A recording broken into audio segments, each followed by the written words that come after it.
In this video, we're going to be talking about what Final Fantasy XI is, what you do, and why to play. I recently realized how many new players are entering Final Fantasy XI, whether retail or private servers, etc. Not just players that are new to Final Fantasy XI as a game, but players that are new to MMOs. This video is for all of those players, or maybe somebody who's trying to convince their friend who has no concept of MMOs or Final Fantasy XI, and they want them to play, but they don't really know where to start the conversation. For those of you that are experienced with MMORPGs, and especially Final Fantasy XI, I mean, stick around, but you definitely know all this. First things first, you will build your character. This is the character that you will play the game with. This is how you will explore Vana'diel. Everyone will see you as this character, and you choose a job. That job defines what skills, abilities, and spells you're capable of learning as you level up. Once you get into Final Fantasy XI into Vana'diel, you can change jobs later on, but essentially this will define your starting equipment, any spells that you know right out the gate, and whether or not you kind of like you're up front stabbing and punching things, or if you're way back casting magic. It gets more complicated than that, but that's really all you need to know for now. You'll enter the world with practically nothing. Like I said, just the equipment and or spells that you get based on the job that you picked.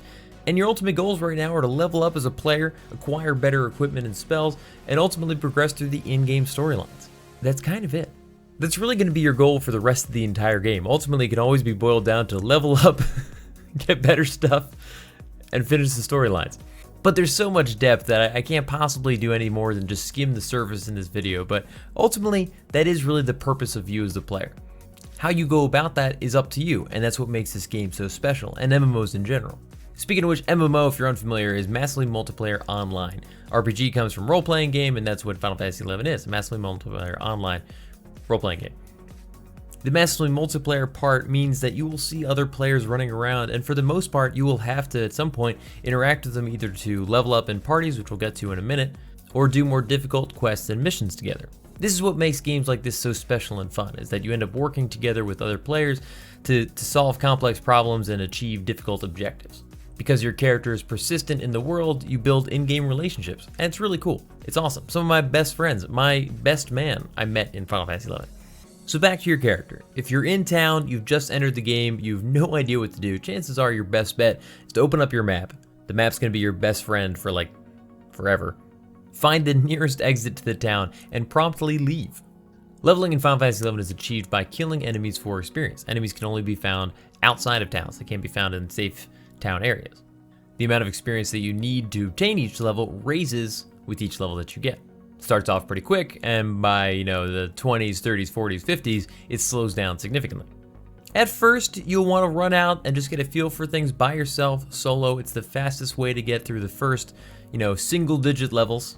And then eventually things start slowing down too much. You have to face harder and harder things, and it becomes a group affair. And this is one of the best social aspects of this game. Like I said, in 11, killing enemies grants experience. The harder the enemy, the more experience, which caps out about 250 experience for something that's considered incredibly tough. Incredibly tough is the most difficult ranking. You can never fight something this difficult all on your own. They can only be killed in a party of multiple players. You can see how difficult an enemy is by checking or examining them. If it says something like easy prey, this means that they're lower level than you, although it may not mean easy as you're used to the term. Decent challenge means they're still lower but a little bit closer. Even match means they're your level. Tough means they're a little bit above, etc., etc.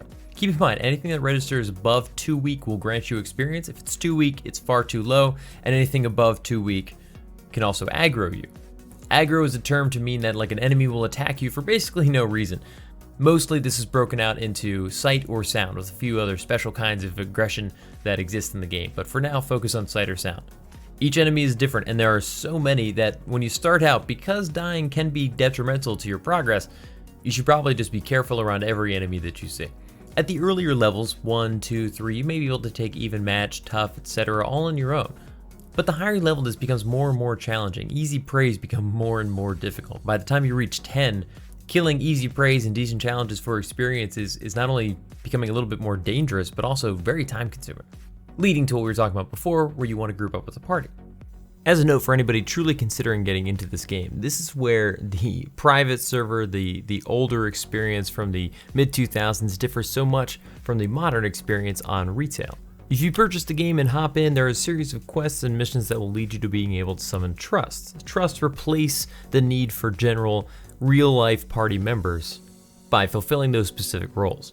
but conceptually the idea is still the same. Your character alone cannot take Vana'diel by itself.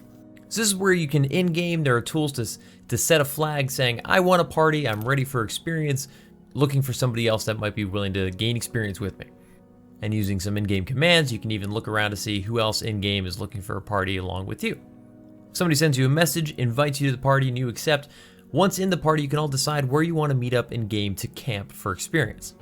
Camping is finding a location in-game where you sit down, you set up camp, and then you pull enemies to you to fight over and over and over and over again for a period of time while you all gain experience much faster than you would have by yourself. Valkyrie Dunes is a very popular low-level spot as soon as you hit 10. I would head there first. Honestly, in general, that's kind of the flow. You keep doing that until you get to about 18, and then there's a quest where you can earn your sub-job. Sub-job just means that you can have a support job under your main job, and then essentially it's always half of your main job, and it gives you enhanced abilities and skills that the sub-job would have.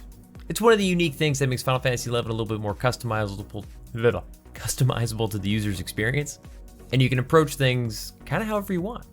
Now, quests. I just mentioned quests. Quests are any side objective that can range in difficulty from super easy, you can do it at level 1 without killing anything, to some of the most difficult things in the game. They're at all levels from 1 through 75, 99, whatever cap you happen to be experiencing. They have varying objectives, and missions are kind of a quest that are provided by your nation or the expansions in terms of like a storyline that takes you through the story of those expansions. Progressing through the ranks of missions specifically usually will provide you with great ultimate rewards once you're done. Some of the best equipment in the game sometimes. Along with awesome stories. I mean, this is one of the best parts about Final Fantasy XI is that along with all the teamwork, the collaboration, the RPG elements, is a really cool story, which isn't always common in something like an MMO. It's definitely recommended to kind of make your way through these whenever you're strong enough to tackle them next, but really it is up to you. This is sort of the best part. If you want to do missions, go do missions. If you want to do quests, go do quests. If you don't want to do any of that, don't. It's your experience, it's your playtime. Now, there's no in-game indicator to let you know if somebody has a quest or not for you, but there are plenty of online guides of what quests are better for early new players. The more that you play, I'm sure the more you'll start to look up like how can I obtain certain pieces of equipment that maybe you saw on somebody else and it looked really good and you want to find out how you can get it. Maybe that'll lead you to quests. Or maybe somebody's in an area that you can't get to and you want to understand how they got there, so you try to figure that out. The point I'm kind of trying to make here is that even with 11's in-game way of tracking quests and providing you information about those quests, online guides are almost always required to make any kind of actual progress through them. Keep a laptop, phone, whatever handy to figure out where to go, because honestly this game is old and it was always kind of impossible to interpret. Final Fantasy XI is an amazing game in many ways, and I don't want you to miss out on it if you are even remotely thinking of playing it, but yeah, the quests are kind of hard to follow using only the in-game dialogue. I suggest using online guides. But yeah, I mean, some of these results are amazing even early in-game to late game, like the Justice Badge you can get at level 1. It's a great early piece, and it'll last you forever. Definitely worth checking out as soon as possible. Equipment though can otherwise be obtained from enemies, crafting, or even bought from vendors, although that one will only be very useful under the first 10 levels or so. Rarely are any equipment options beyond then from vendors useful, but that's not to say that none of them are. Crafting in general is the concept of taking materials and using a catalyst, which in Final Fantasy XI's case is usually the crystals that you get from killing enemies, and then you make something else out of them. It can be very profitable for the savvy economist looking for like an opportunity where they see value to be had, but it's a lot to absorb and can be a bit of a money pit early on. So as a fresh player, I certainly wouldn't suggest going right for it, but again, it's your time. It's a lot to absorb and take on as a fresh player, so I wouldn't necessarily consider it like a starting point, but definitely know that it's out there, and if you ever feel like investigating it, check it out. To get a feel for what equipment you can or can't equip, I was just taking a look at the auction house. It's an in-game market. It's accessible from each major city, and you can kind of dig into each type of equipment, the headpiece, body piece, hands, etc.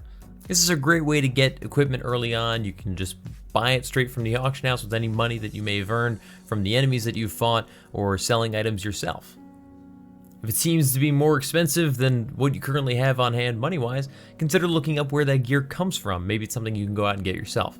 Every once in a while, it's something you're more than capable of fighting, whether it's a regular or notorious monster. Otherwise, it's only craftable or quested, so earning more gil might be your best bet. And this is where terms like farming come into play, which I don't think I've mentioned before today. But in general, killing enemies, you're going to get items of varying values. Save all of these up when you first start, so you get a feel for what is and isn't valuable to sell to a vendor or even auction house to other players. Eventually, you may want to hunt down specific items regardless of the experience you gain from the kills, purely to sell for profit.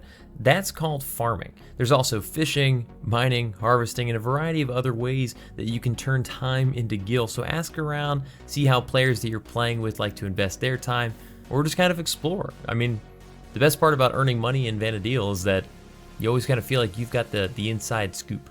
Last little point I'll make today, the notorious monsters that I just mentioned. Ultimately, a core pinning of Final Fantasy XI is that some monsters are kind of rare spawns and have valuable drops, but very enhanced difficulty. These are always much harder than surrounding counterparts and will provide a significant challenge, but many of these provide some of the best equipment in the game. So keep on the lookout for any kind of strange names, and if you examine them, instead of saying too weak, easy prey, etc., it'll say impossible to gauge.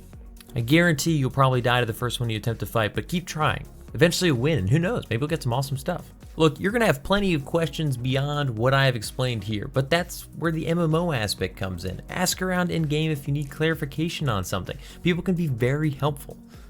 It's sort of what makes MMOs like Final Fantasy XI so special. So much information is out there and so little is provided to you. That communication between other players is one of the best ways to kind of learn as you go. You may want to likely join a link shell eventually. It's a sort of constant chat room that you can use to stay in contact with a group of people from wherever you are in-game. It's a great way to form like an in-game community and honestly make some friends. I hope this was a helpful video. It's kind of hard to put myself into perspective of somebody who's never touched an MMO before because it's been so many years of me playing MMOs. If there's anything you want further clarification on, let me know in the comments. I'll either answer you right there, or hell, maybe I'll make another video about it if enough people ask. Or join us Tuesdays and Thursdays at 6 p.m. Eastern Standard Time on Twitch. Come ask your questions there. We're happy to chat about it. We chat about stuff like this all the time. Otherwise, I guess I'll see you guys all next one. Peace. Thanks for watching. If you're interested in more videos like this, think about subscribing. And if you already have, don't forget to click that little bell next to the sub button to get notified when new videos go live. Hit me up in the comments with your thoughts on this video, or come hang out and chat with me on Twitch every Tuesday night at 8 p.m. Eastern Standard Time. And definitely look me up on Twitter or Instagram and Hunt for Games to keep up with what else I've got going on. See ya.